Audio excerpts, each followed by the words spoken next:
The same face, the very same. Marley in his pigtail, usual waistcoat, tights and boots, the tassels on the latter bristling, like his pigtail, and his coat skirts, and the hair upon his head. The chain he drew was clasped about his middle. It was long, and wound about him like a tail, and it was made, for Scrooge observed it closely, of cash boxes, keys, padlocks, ledgers, deeds, and heavy purses wrought in steel. His body was transparent, so that Scrooge, observing him and looking through his waistcoat, could see the 2 buttons on his coat behind. Scrooge had often heard it said that Marley had no bowels, but he had never believed it until now.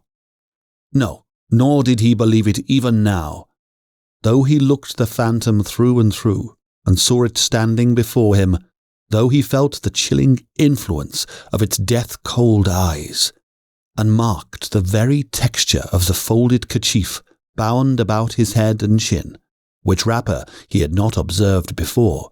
He was still incredulous, and fought against his senses. "How now?" said Scrooge, caustic and cold as ever. "What do you want with me?" "Much." Marley's voice, no doubt about it. "Who are you?" "Ask me who I was." "Who were you, then?" said Scrooge, raising his voice.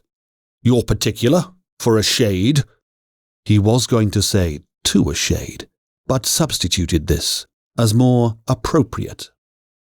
"In life I was your partner, Jacob Marley." Can you sit down?" asked Scrooge, looking doubtfully at him. "I can." "Do it then." Scrooge asked the question because he didn't know whether a ghost so transparent might find himself in a condition to take a chair, and felt that, in the event of its being impossible, it might involve the necessity of an embarrassing explanation.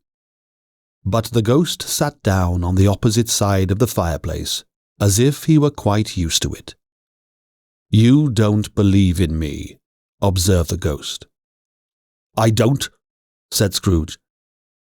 "What evidence would you have of my reality beyond that of your own senses?" "I don't know," said Scrooge. "Why do you doubt your senses?" "Because," said Scrooge, "a little thing affects them. A slight disorder of the stomach makes them cheats. You may be an undigested bit of beef, a blot of mustard, a crumb of cheese, a fragment of an underdone potato. There's more of gravy than of grave about you, whatever you are."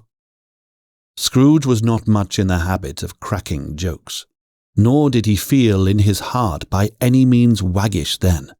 The truth is that he tried to be smart, as a means of distracting his own attention and keeping down his terror, for the spectre's voice disturbed the very marrow in his bones.